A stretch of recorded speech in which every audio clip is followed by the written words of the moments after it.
Your life experience, good or bad, is a gift when you share it with others. At Taxi Chronicles, we allow real riders with real stories to share their gift. So hopefully this episode will intrigue, enhance or inspire you. Don't forget to like, share and subscribe. Morning. Yes, we're back with another episode, another rider. Today we are honoured to have, he's a model, he's a businessman, he's an entrepreneur and he's a worker. And his name's Alexander and he's going to tell us all about what he's got going on nowadays. And we're just going to have a friendly chit chat, and he has hinted he wants to talk to me about what I do. But you guys know about me already, so we'll try and stick to him, but then I have to give him the courtesy of answering his questions. So nice to have you here today, Alexander. That's the mic. Just hold that around the chair. Alright, cool. Yeah. Lovely to be here. Okay, that's good. So tell us, what do you do? Alright, so right now I'm just finishing up last year uni. You know, got to do that for my mom because she wants me to do that. However, after this... What are you studying at uni? I'm doing English, literature, language and creative writing. And I like it. It's freedom. It's so freedom. You're quite creative then? I'd like to say so. I think everyone's got a certain source of creativity, but I'd really go down my route. Anyway, after uni, to make it short, me and my friends were just trying to start up something. We're all quite creative. We're trying to start up a group, and that's what I'm on right now. Was that music? So right now it's in music. We've got a couple concerts coming up. Maybe I'll just talk about that later. But yeah, music, obviously trying to get into this modelling thing as well. We're just trying to do as much as we can to push ourselves as hard as we can. I like being busy. Okay, no, I hear that. Busy means you have a purpose. Purpose means you have some sanity and focus, so that's good. So, what kind of music is it you're doing? What we feel, but to make it simple to understand, I'd say R&B / hip hop. Okay. Yeah. Okay. All right. So our group is called NGC as a collective, and the music section is called the Thexatians. If you want to check that out. Okay, and that's on. It's on anything. It's on. Social media platform. So do you want to spell that? So the Thexatians, so V and then XUTIANS, and the collective is just NGC, which stands for New Generation Creation. We're the new generation, so we're in control of whatever we have going on, and that's what we're really trying to push. Okay, all right. Anyway, Simon. Simon. So he's in control of that. That's interesting. That concept of being in control. Yeah. Is that really? Is that really important to you?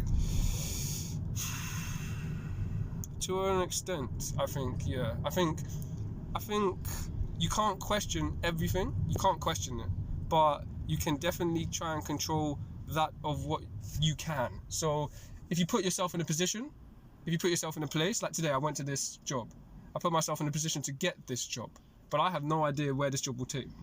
You know, I've just got to let it flow. You understand me? So water will go down, you know, whatever route it's meant to. You know, it won't stop. But however it gets there, it's completely up to it. Yeah, water finds the easiest route in that respect.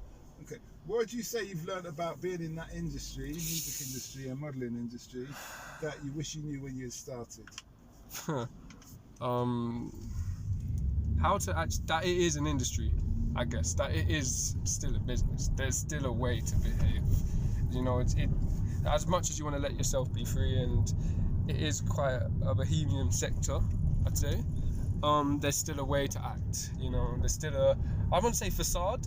There's still a face you have to put on. If you get what I'm saying, it's the same as when you go to job to a 9 to 5. You have a face to put on. Even at uni, you have a face to put on, and this is the same. Is this like the professional face of just being common courtesy, or is it something more than that? Yeah, I would say it's a professional face of common courtesy, because for me, I've learned everyone there is there to do a job. You know, no matter what the job is, it could be to be friends, it could be da-da-da-da. But even if they're being friends and being friendly, everyone's there for the same purpose: money, and it's a job. You know, their own well-being. or their well-being of their loved ones. Yeah, in that respect. Exactly. Okay. And you said that took you a while to learn. I would say it took me a while to learn. I learned quickly. I'd say that was what I wasn't expecting. It's something I knew that I learned, because I thought I used to be quite immature. I'd just think, oh, just be yourself, just be yourself. And to an extent, yes, that's always true. However, you can be yourself, but then you still got to have a face, as I've said, have a persona. Yeah, you have the alter ego, you can say. Because what you're saying, to be yourself, you need to know yourself. And you're constantly changing as we develop, as we get older in life. The older you get, the less you change. You become more conservative, generally, with people. But especially at a younger age, you don't necessarily know yourself. Because your lack of life experiences doesn't necessarily bring to light what you really think. I think, well, I've just turned 21, so I'm in my 21 years. I'm hoping to become a man where I can then teach the next generation, and then that's why we call new generation creation, because it's up to us. However, what I've learned very recently from my grandma is you can't be anyone else but who you are. So the first way of being who you are is knowing who you are. The fundamentals. So, if you are a model and this is your thing, do it, and do it with your heart. But if you want to, have a taxi podcast and this is what you do and bring light to the people, do that to the best you can. Everyone's got a purpose, and you can get something from everyone. So basically, whatever you choose in life, do it with a whole sincere heart and put your value. Never question it. Never question, was I meant to do this? Because that's just waste time and energy. But then I would say, you know what's interesting in that? Is that when I started this podcast, and I really want to ask me a question, so I can take this off of one of the questions answered. Go on then. But question, my purpose of the podcast wasn't about,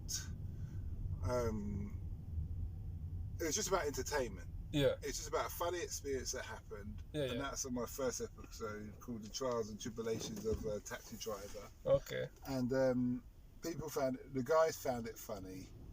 And I just went on like that. And then I was just interviewing people for interviewing's sake.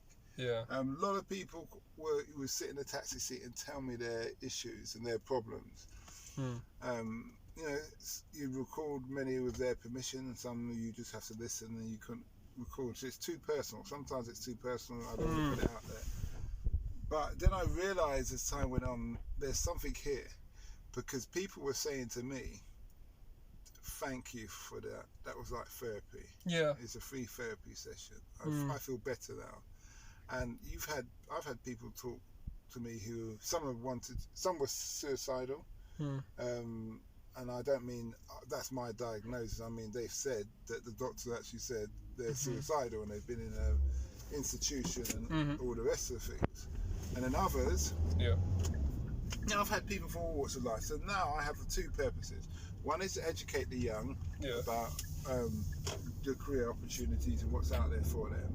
And the other thing is just allow people to speak and share their burdens and just feel better about it, because I'm a stranger to them, and the likelihood of me seeing them again is very minimal. I think that's a massive comfort as well. I think that's why it's so easy to talk to a taxi driver, because it's one journey with someone you don't know. It's not even like a therapist. You actually don't know the person, and you're just here to listen. And I think that's fantastic. There's something beautiful about the brief encounter of it, because you can unload and then you can leave it in the taxi and then you can leave. But for you, after you've had this journey with this person, how does it impact you when the person leaves? Well, reflectively, before I jump into that, what I looked at was, why I said that to you is because in knowing yourself, you have to do. I think it is sensible to question what you do, because your motive can change in life. You can see. I saw that there was something much bigger to what I do as a podcaster than just general entertainment or amusement. I saw that it was actually really helping people, and that's not because of me. That's just because of the situation, or however, the spiritual world, however you want to see it, in that respect. how it affects me. Yeah, I mean each encounter. Yeah, Right? well, some are very positive, and I want to share, and I say, yeah, I've got a great idea. Like the other day, a lady gave me a great idea, so I put it to a couple of people. Mm-hmm. The other time, what's the other time? Sometime other than that, it's like quite traumatic. So I have a friend who I call, and I tell her the story that the person just told me. And that's a way of me releasing that pressure, because it does, I didn't realise, but it does do you something. Every time you hear someone's story, especially if it's traumatic in any form, it does weigh. It's like you're carrying a burden. You add another ball and chain to your ankle, to your waist. And the only way to remove that is by telling somebody else. So and that's what made me understand, is that when people speak to me, it's like they're removing that ball and chain, that heavy weight, and I'm taking on that burden. So what I also started to do, when people, it was probably not the best thing, people get in a taxi and I'll just tell them the story of what I've just been told, especially if it's traumatic. Yeah. And some people is like, oh gosh, you can see their face cringe. Yeah. And I'll say, well, sorry about that. I just had to tell somebody because this has been weighing on me so much from what the person's told me. But you can see they're sharing the burden. I'm not sure if the burden becomes any lighter the more you tell each different people. Yeah. But it certainly offloads from me. Do you think there's a positive effect of sharing the burden? So from the source to you, then to others. Do you think every one person helps carry the burden, or do you think it just weighs more and more people? I don't know. I'd like to think it does share the burden. I would like to think that, but in reality, who's to say? Yeah. I just I really couldn't answer, and I don't think it's a thing I have to be qualified to answer. Fair enough. I think it's because it's one of those mental things. Where people are just anyhow. So about your modelling, how long have you been doing modelling? Very kind of models? Well, very recently. I've just started doing casting. So I'm about to do some acting for some show on the BBC, which I can't talk about right now. But they always sign you to secrecy. My mum got me into this. She was like, everyone's mum goes, yeah, you should do modelling and you do great. Every son is beautiful to their mum. Yeah, exactly. How can you do wrong? And I was like, you know what, my mum's saying it, so I'll do it. Go on then. And my friend, one of the people in my group does it, and he was like, yeah, go on, just do it. So I was like, yeah, I'll just jump into it. I'm quite charismatic and I'm open to everything. I love learning. That's my favourite thing. I was like, I'll definitely learn something. I'll definitely meet some new people. And just jumped into it, and I'm here. It's got me travelling to Box Park at all hours, but that's fantastic, I guess. It's a new experience. Is it a TV series or something that you're going to be in? Yeah. So I do stuff here and there. This one's a TV series, and I got a British TV series. Yeah, it's going to be on BBC. Okay. So people can find you on that social media Instagram. Yeah. So have you got a personal social Instagram, because people might want to look out for you? I do. So my personal social media is NGC _busy, BIZY. That's my name, because I'm known as the busy guy. I'm always doing stuff, because like I said, that's how I keep going. Everyone's got their thing, and my thing is just keeping busy, constantly doing stuff. Yeah. I hear it. That's good. So can I ask you a question very quickly? Why, when you said, okay, I'm going to make a podcast in my taxi, what inspired you? Was it that one story that you said? Yeah, it's that first episode. Yeah. And like I said, it's the 001 episode. Yeah. And people just, I was already doing a different podcast called Africa Investor Stories. Okay. And what's that about? It's about people who've invested in Africa from around the world. Oh yeah. And they just share their experience of what it's like doing business. Do it, yes or no, that kind of thing. And yeah. What's it like if I can ask this? I assume you're African. Well, my African heritage in the long term, but my parents are Jamaican. Oh, same. My dad's Jamaican. But what have you experienced as a black taxi driver driving around London? Like, how's it been? Like, doing a podcast, especially, you know, I love that. Do you feel the power? Do you feel the energy? Especially because of your skin, because of the melanin? I don't think the skin colour has anything to do with it. People just get in a taxi Yeah. and just want to be taken from A to B. Yeah. And it's based on your personality. Yes. If people want to have a conversation with you. And also, some people aren't in the mood. I've had people who just broken up from relationships. Oh, okay. People do domestics issues, yeah, whatever. And obviously, they're not the time to be talking unless you feel you've got the skills to remove them from their burdens, take their mind off their burdens of that present moment. But it's just people are people, especially in London. Yeah.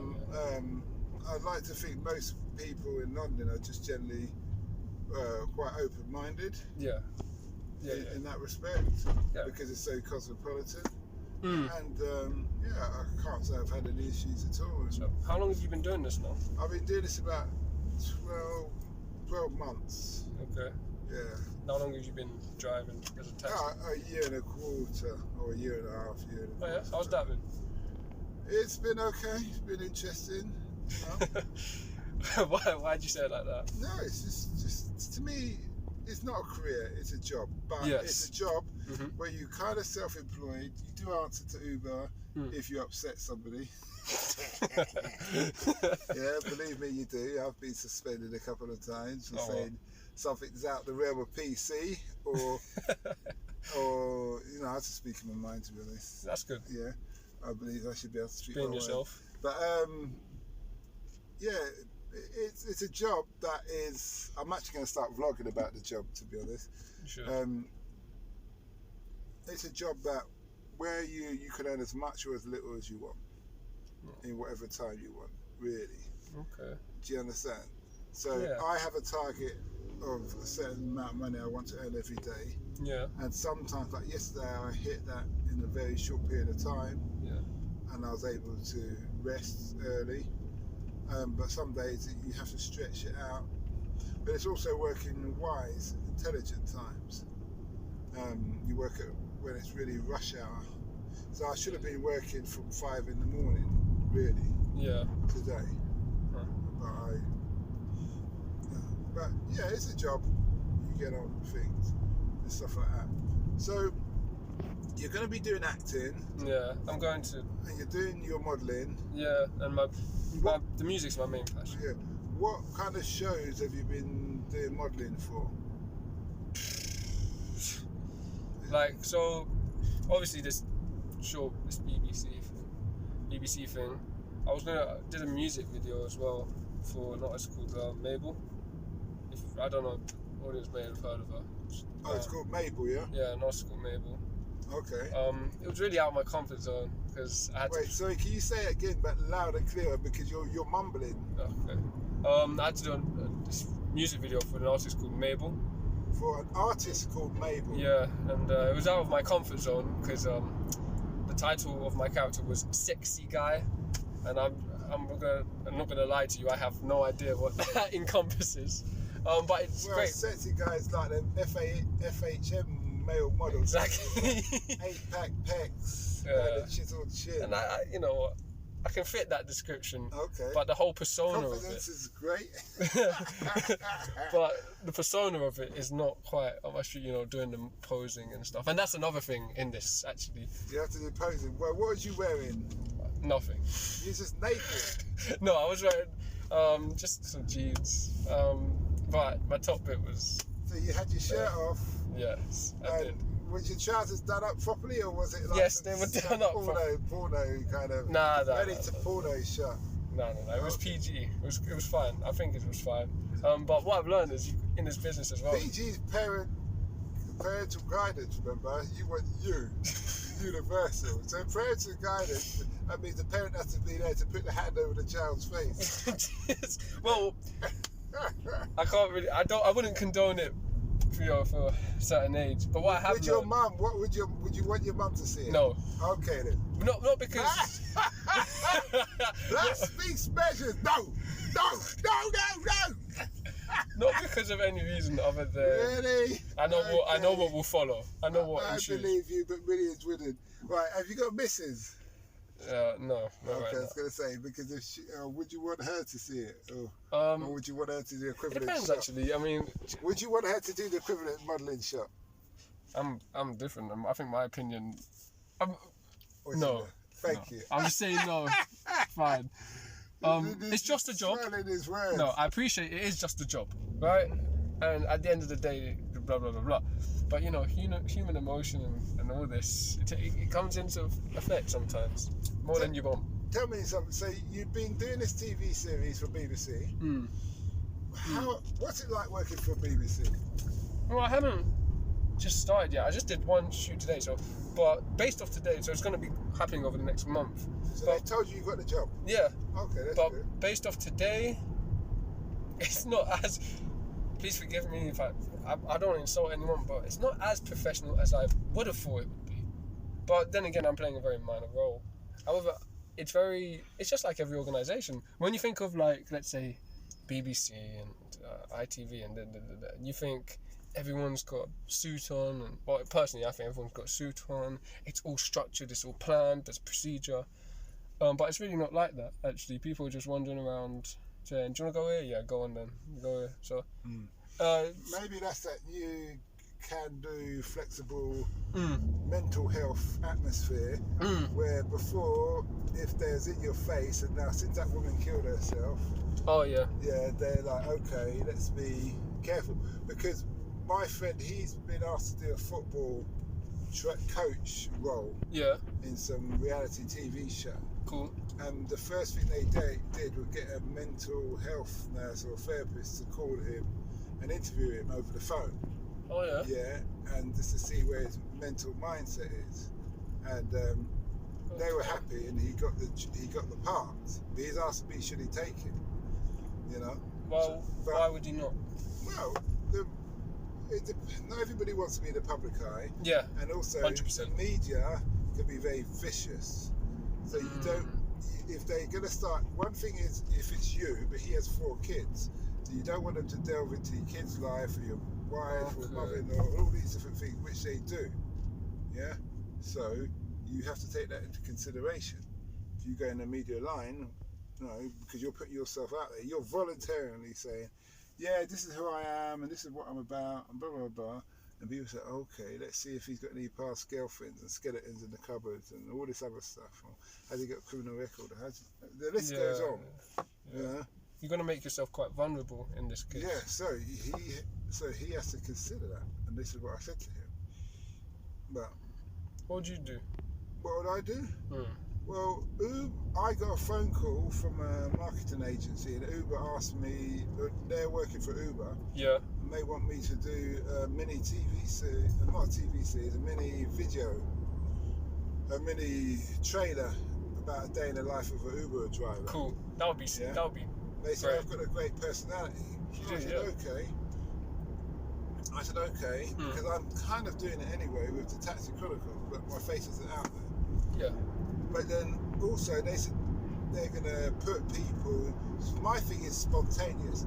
I don't know people and they're just coming in my taxi, but they're going to stage having people in a taxi.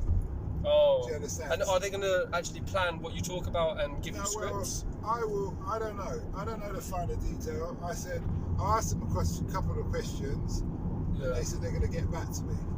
Okay. I haven't heard from them, but they did say it was early days, they're just preparing. They may be talking to 10 other people at the same time. Yeah. Who's to know that?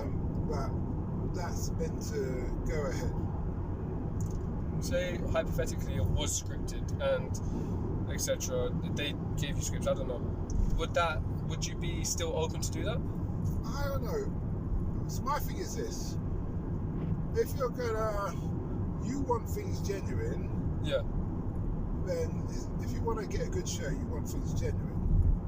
If you don't, you've got to know what you stand for. So if I stand for certain values and it's going to conflict with what they're trying to, direction they're trying to push, you can see very quickly if they're like a sleazy Love Island kind of thing. And I don't watch that. I hate it that my daughter watches that, but that's due to her mum. It's a battle it's not worth me fighting. I can just say my point of view and leave it at that. But I don't believe in reality TV shows like that. And this podcast, Taxichronicles, is something with a purpose. It's got a meaning. It's got like a community service element to it. So why would I do something that's going to bring that down? I see. Do you understand? For extra publicity. They say there's no such thing as bad publicity, because the more people know about you, regardless of what line, the better it is. But you know, I think it's about you. Yeah, you've got your self-respect. Exactly. Yeah. And all these other things that you may say, no, this is not what I'm about. This is what I want to do, and this is not what I want to do.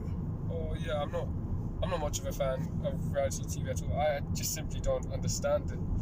Like, there's this show, I'm not sure if it's been going around on WhatsApp, this black couple, and they're doing an interview.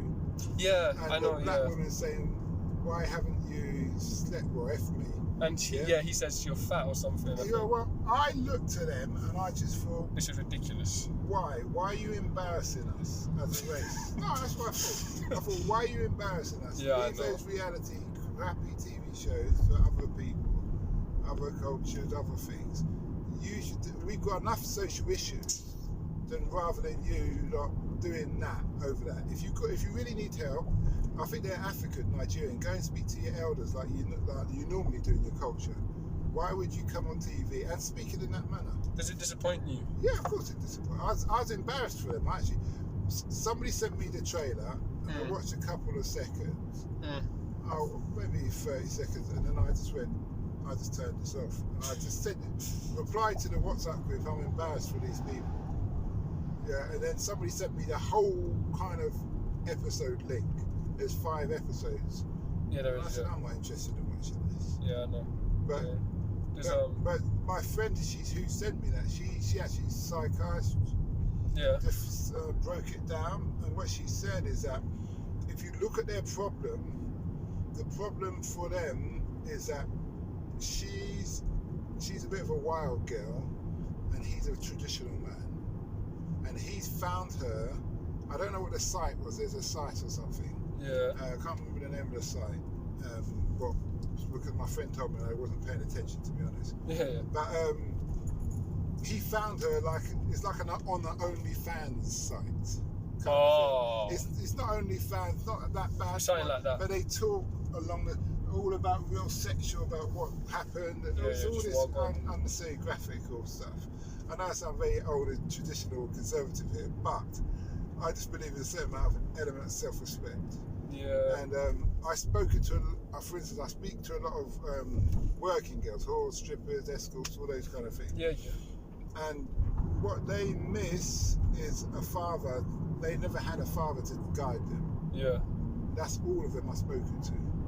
So that's why I'm a big thing. And I'm like, this girl here, she's just... So, working on that, like, father theme, because obviously, like, I don't have a father, and the most important thing for me is to be, when I grow up, be the best father I can be. So, but I don't have someone to teach me. Yeah, you find a mentor. Yeah. Find somebody who you like their core values and their ways. So I speak to quite a few young people in the taxi, like yourself. Yeah. And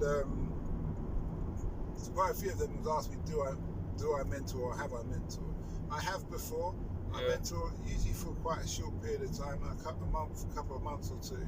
Yeah. Depends on what people need, whether life coaching, whatever, in that respect of things. I'm ex-military, so things are very black and white for me. Yeah. It's either you're going to do it or you're not going to do it. Don't ask me to talk to you and then you're going to tell me about your problems where you can't do it. Yeah? Just do it. It's not hard. Everybody else has to do it. Okay. Oh, it's a blind woman. Yeah, everybody else has to do it and stuff like that. So what is if you could give a piece of advice for, like, to be a dad, to be a father, what would it be? Like dealing with grown children or dealing with just having a relationship and growing the children? Well, yeah, that's actually a good question. Is it important that you have a relationship with your children? Of course. Or is it more important that because you owe that to yourself, to your ancestors, and to society. Yeah. You should bring people into the world that you're proud of bringing them into the Yes. world. And you only know how good they are from the fact that when they grow old, like my son's 25, he's got 2 children. Okay. When I see my grandchildren growing up, if they're growing up with moral standing, then I know I did good as a parent. Yeah. If they don't, then I know I did bad because he didn't. Those core values that he may have fought against, he didn't carry on. I see. Do you understand? I do understand. Because most young men or children will rebel against their parents. As a parent, my job is to bring discipline, self-discipline to the child, and obviously self-respect. Yeah. Because once you have discipline, you do the right things. What do you mean by discipline? Can you elaborate? Meaning, I come home, I know I need to shower, I need to do what have you, I need to tidy up, I need to do my homework. Not just routine, things I'm meant to do to help me in life, I should do. I shouldn't leave till tomorrow, I should do now. That's discipline. When you naturally have discipline, self-respect naturally forms out that discipline. Do you understand? Yes, I do. If you know when you come out this morning, you need to make your bed and comb your hair and brush your teeth. Yes. Yeah? Those are things of not just self-discipline, it's also self-respect. Because you don't want to inflict your unhygienic self on other people. Yeah. Do you understand? Yeah. So if I teach you those things, and along with that comes manners, speaking to people how you want to speak to. That's self-discipline. If somebody upsets me, do I have to rant and rave, or can I conduct myself in an articulate way and just let them know that they offended me, but we can move on from there? Do you understand? I do. Yeah. So those are my things. What I'd say as a parent, that your job is to teach your child, and then also you've got to keep in mind that. And I always stress this to people, especially even people who are in their 30s and they're just about to have children. And I say, my only good word of advice to you was this: remember, the decision-making part of the brain doesn't fully develop until the age of 25.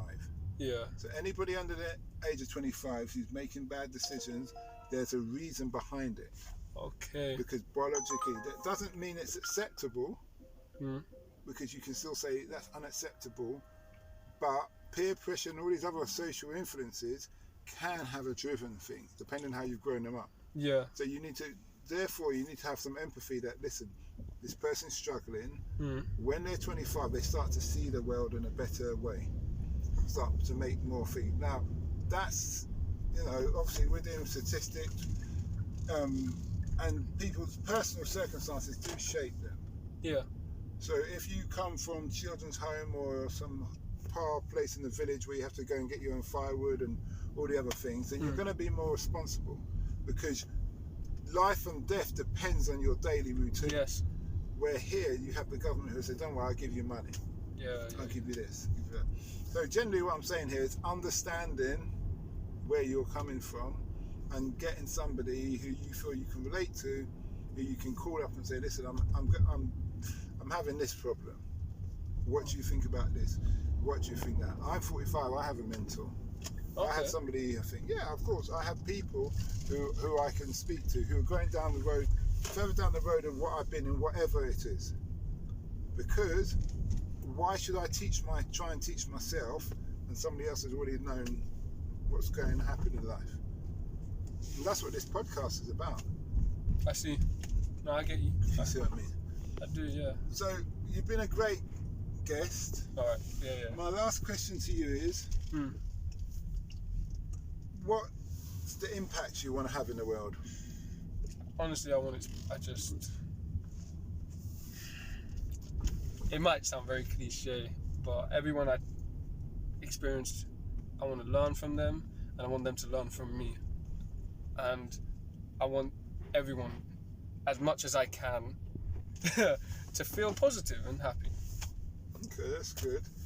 That's good. Abraham Lincoln said, I learn from everybody, even if it's not what to do. Okay. So that's very interesting. Very, very interesting. That's it. What about you, if I can ask you very quickly? My goal is to help children. I come from children's home, so I want to help children in life get to where they need to get and do what they need to do. and I will eventually own, if not orphanages, like children's, something that helps children, and mainly probably in Africa, because I think those children are, it sounds a bit controversial, I think they have more of a hope helping than the people here. I think the people here, children here are quite entitled. Yeah, I see what you mean. And the government system doesn't really work to enhance people. Well, thanks a lot for that. Thank you very much. And I wish you well, mate. Yeah, it was wonderful. We hope you liked that Taxi Chronicles interview. Don't forget to share and subscribe to get the latest episode. Ever considered investing in the continent with the fastest growing economies and population on Earth? The same continent that holds 30% of the world's known natural resources. Listen to our sister podcast, Africa Investor Stories, where you hear real investors with real stories from around the world share their experience of investing in Africa. We post Monday and Thursday at 10 a.m. British Standard Time.